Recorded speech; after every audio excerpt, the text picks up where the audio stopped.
Captivated by the stained glass windows today. It's a little darker outside. We don't have the sunlight glaring in, and the windows are just so beautiful. Can't help but admire them. So today I'm going to talk about denials and affirmations. In the 12 powers of man, and I would say if that were Charles Fillmore were writing that today, he would probably say in the 12 powers of humanity. But Charles and Cora Fillmore note that thoughts are things, and they occupy space in the mental field. Thoughts are things. So the thoughts that we're having right here, right at this very minute, are occupying space in the mental field of our mind, and the energy of those thoughts are radiating from us. So whoever you're sitting next to, your thoughts are bumping into each other. Your thoughts are melding together. So what are you thinking? You can answer that aloud or to yourself. We only have to sit in meditation a minute or two to notice how swiftly our thoughts come, right?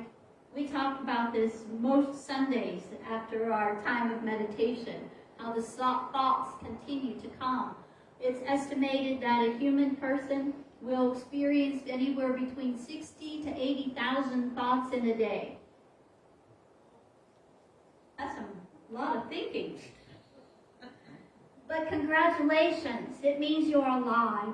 As long as we are alive and breathing, we cannot stop the thoughts from coming. It's a sign of life, those thoughts.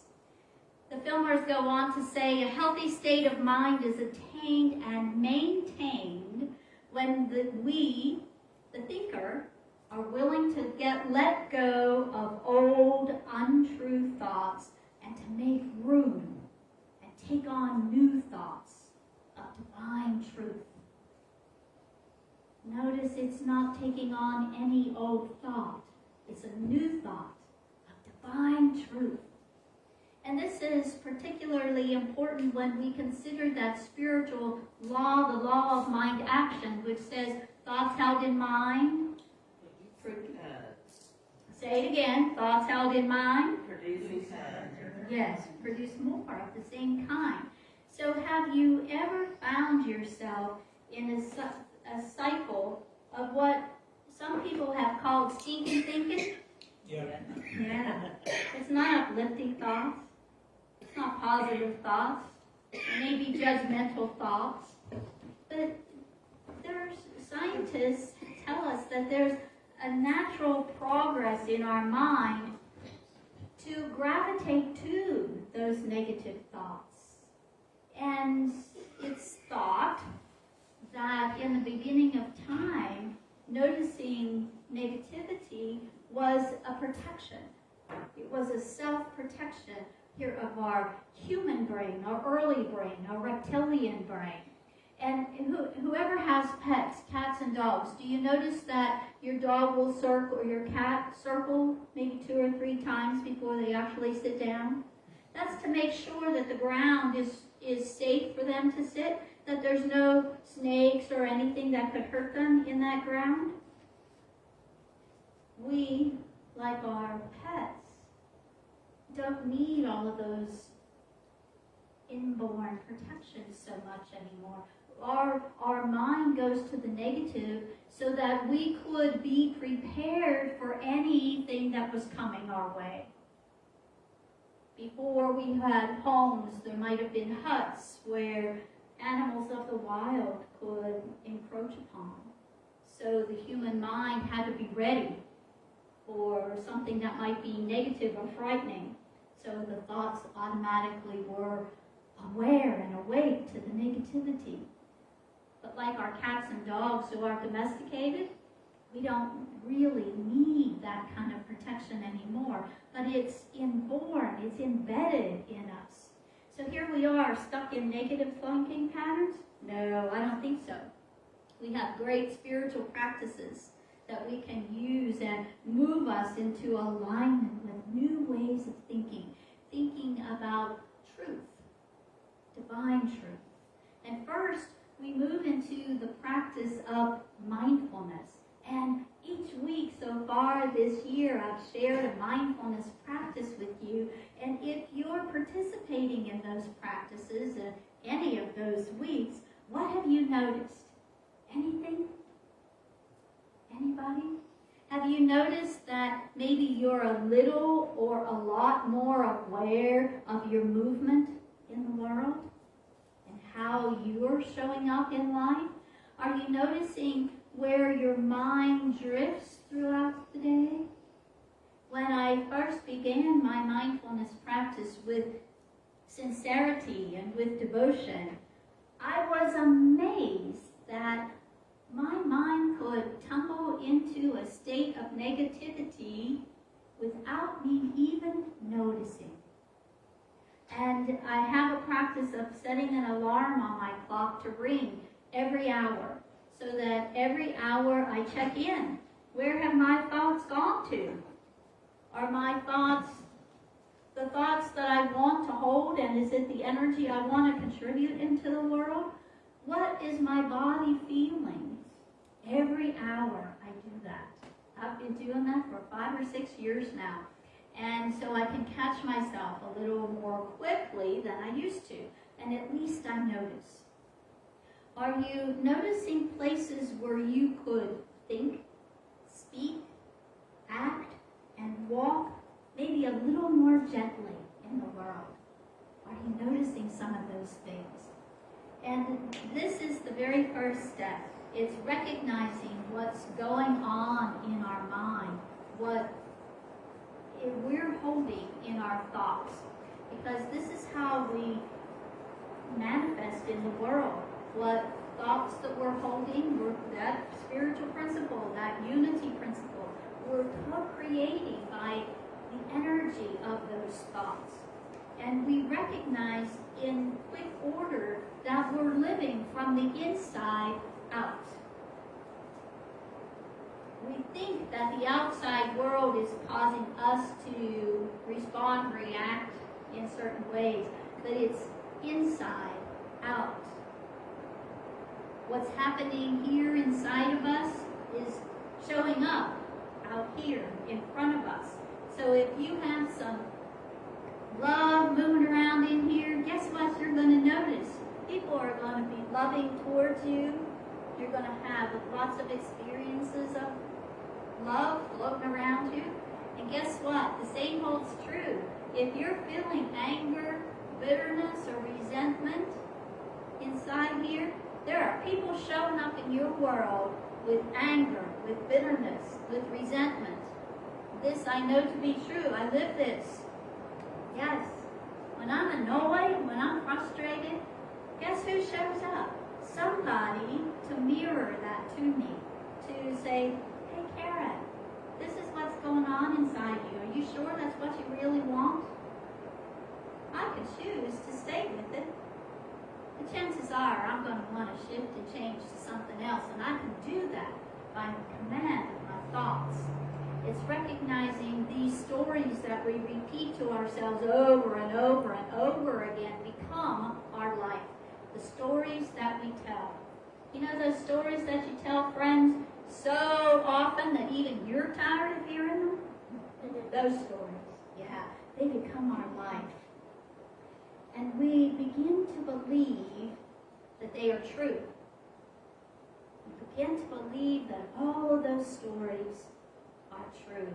And many people have something that they believe about themselves that isn't true anymore and probably was never true. Think in your own life. What have you thought to be true for you that turned out that it really wasn't true after all? You remember months ago I told you that there was a time in my and believed that I was tall.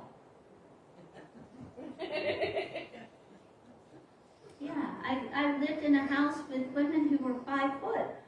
At 5'3", I was tall to them, and I believed that until one day I didn't. When I saw evidence that all of my kids were way taller than me, I had evidence. And I didn't believe it anymore because it wasn't true.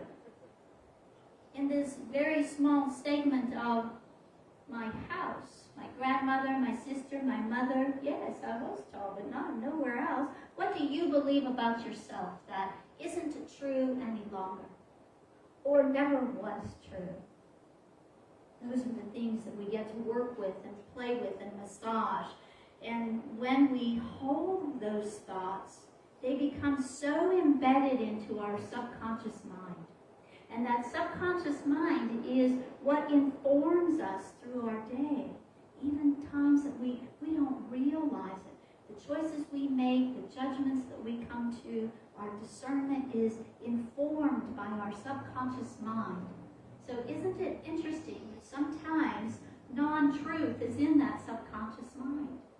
So we get to clear that out. And once we're aware of that negative thinking or those thoughts that aren't serving our highest good, how many people believed at any particular time in your life that you weren't enough? You weren't this enough, that enough. Yeah, there's a few hands going up. Yes, we're taught that by society from time to time.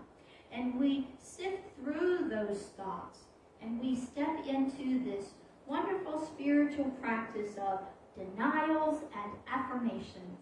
And it's a powerful practice that opens the doors and opens the windows and allows us to ease out old truths. We allow that wind to come through and just blow them away.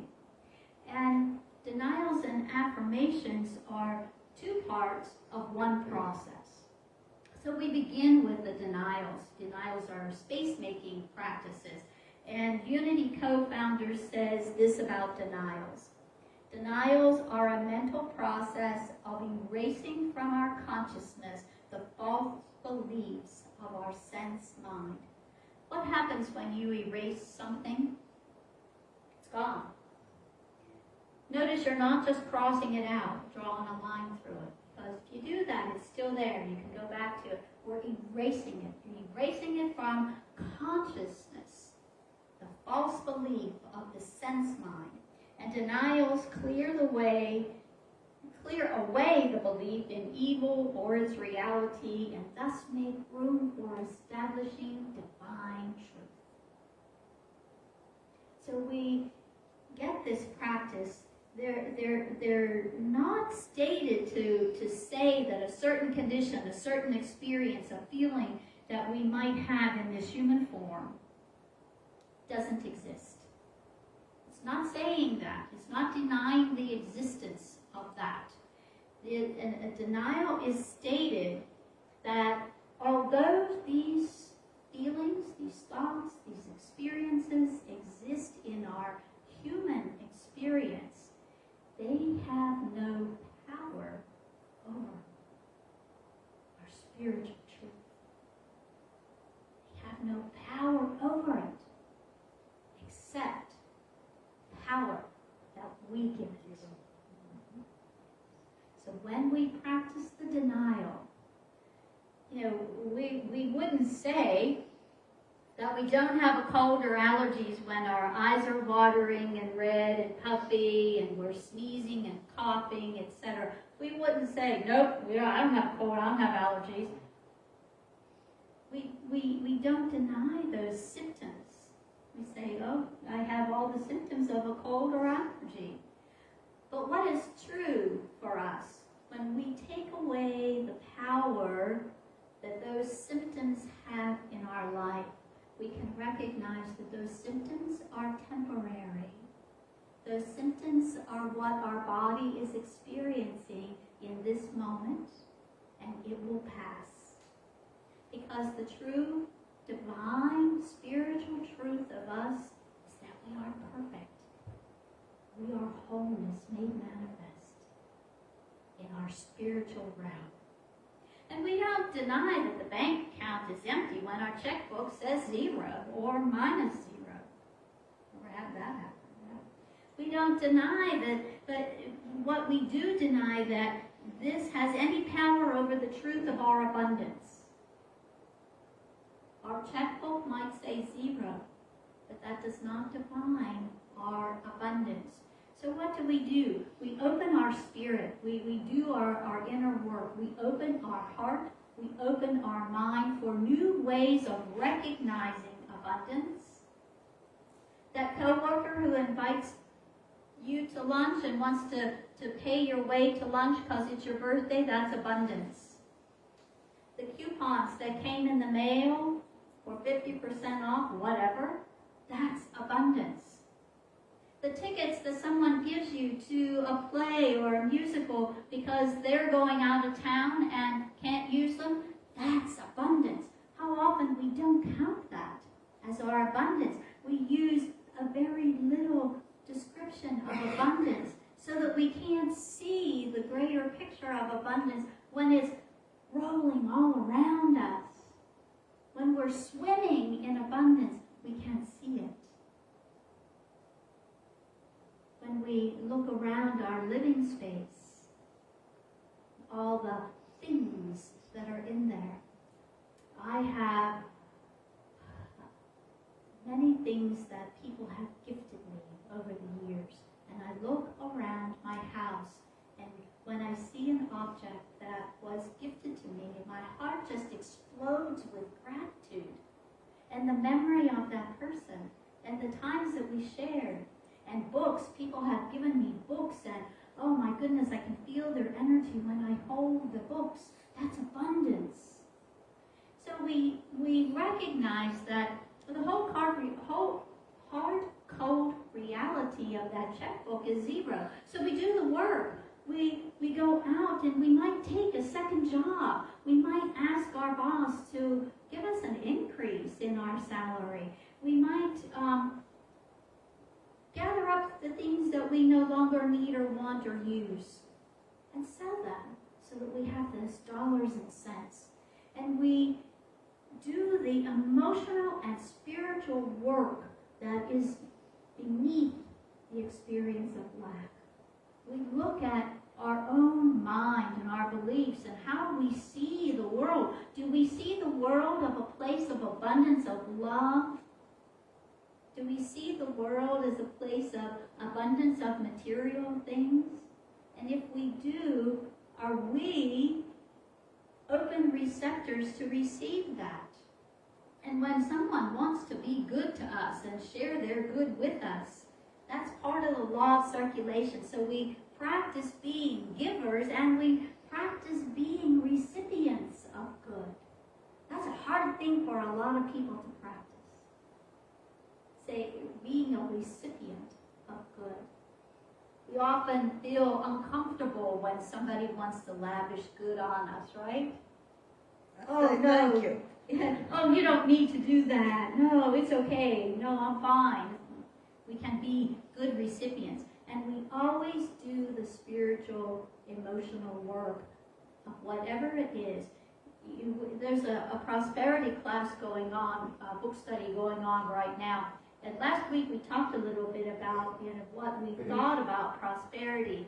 And I won't share anybody else's story, but there was a time in my life when I believed that if you worked really hard, you just might make enough to get by.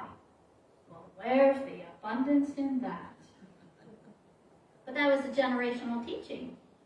My parents believed that, my grandmother believed that, and probably her parents believed that too. So look at all of those things you say about the work you do, the money you make, and how life shows up for you. We look at all of that, and then we do the hard inner work so that we can experience abundance. And we allow that unlimited substance of the universe to do what that unlimited substance does, and that's uphold our highest good, right? The universe holds our highest goods. So we do these denials, not to deny that, not to say that the experience doesn't exist, but to say that it doesn't have power over us. And in relationship to affirmations, the Fillmores say that denial is a process of relinquishing and shouldn't be done with too much zeal. Charles Fillmore tells us to make our denials as though we were gently sweeping away cobwebs. You know, a cobweb is a very fragile thing, so it doesn't take a lot to sweep away a cobweb. Think of the last time you took a broom to a cobweb. You just had to gently move it aside. And we can do that with our denials as well. We can be gentle and kind to ourselves. In everyday life, this phase of denial unties us from old beliefs. Denials untie us from untrue stories. And we relinquish power when we take away the power of the denial. We untether ourselves from false thinking and untrue beliefs. Sometimes we might try to take them back. Sometimes they'll just drift away. So we can let drift away, I'm not. We can let drift away, I don't. Or I can't. Now sometimes we might want to reach and grab them back, right? And take those ideas back. But just like these balloons, you know, in due time, they'll deflate and they'll fall to the ground. They won't be fun, they won't be enjoyable, we won't get any payback from them. Same way with those untrue stories that we tell. You just let them go. And in time, they'll be useless to us. They won't be meaningful anymore. You can let, using the denials, we create a space. We create a nice open space. We can let it be filled by whatever comes along. We can consciously choose what we fill that empty space with. And for that, we use our affirmations. We make our affirmations strong and bold and with a positive attitude in our mind, right? We've already dealt with the negativity, so now we're going to fill it with positivity. And Mr. Fillmore says, when we poise ourselves in divine mind, we will know just when to let go of a thought and when to lay hold of another. We know when we've gone down that road of negativity. We can feel its heaviness. We know our divine inner voice is always informing us. We just have to be mindful of it. We can remain consciously connected and attuned to that divine presence. Presence is always there. It's always moving. It's always just hovering and waiting for us to turn to it. We might get distracted when things are going just very well in our life. When we're in that flow, so to speak, we might pay less attention to that presence. We might stop listening. But the presence is always speaking, always informing, always guiding us on the perfect way. Our task is to tune in, to listen. Listen to the guidance, however it speaks to us. It doesn't always speak loudly. Usually it's just that still small voice that whispers. And as we stop paying attention, it gets to speak a little louder. By living mindfully and knowing when we're in that flow and when we've stepped out of that flow, by recognizing when we were living from our spiritual consciousness in this human realm, we begin to be able to change. when we recognize that we are in the world, we have this physical form, but we're not of the world. And we set our affirmations into action with the power and energy of our word. It begins in our thinking and moves to our words. And Charles Fillmore says to affirm is to hold steadfast in mind or to speak aloud a statement of divine truth. Affirmations are to establish in consciousness a broad understanding of the divine principle on which all life and all existence depends. By affirming divine truth, we are lifted out of false thinking and into the consciousness of spirit. It's the understanding, that broad understanding of divine principles on which all of life depends. All of life. Affirmations are our yes. So when we say yes, we say it enthusiastically. And Mr. Fillmore reminds us, the act of affirming is the yes action of the mind, the act of declaring divine truth, the mental movement that asserts confidently and persistently the divine truth of being in the face of all appearances to the contrary. In face of all appearances to the contrary, we stay steadfast in that divine truth. We speak it. We speak it aloud. So the world might look a certain way. We all have our perceptions of what the world looks like now. And divine truth, I say, all things in the world are working out of spiritual truth. All things in the world is working out in spiritual law. So in my life, when I started ministerial school, I was working full-time in long-term care. And the program I was in required that I work so many hours in my church.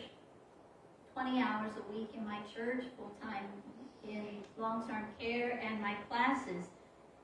I was of a certain age. And I wondered, holy cow, how am I going to do this? So I made an affirmation that has stayed with me, and I've shared it with others. And the affirmation said, I have all the time, energy, and resources to do all that is to be done by me with ease and grace and joy.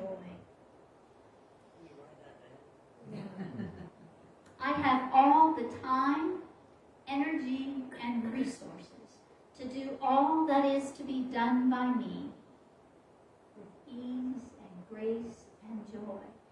The key part is to acknowledge I had everything I needed.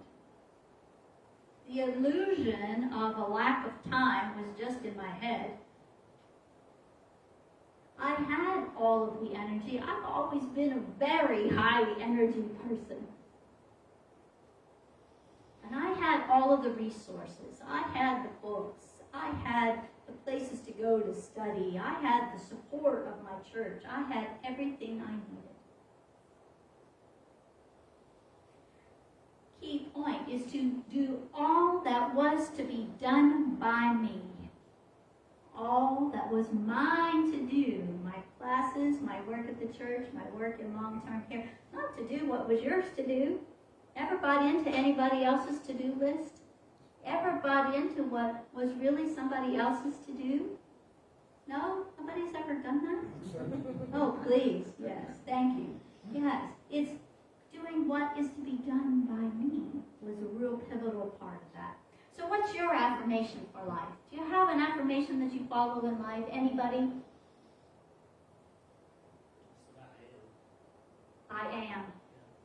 And everything that follows that. I am.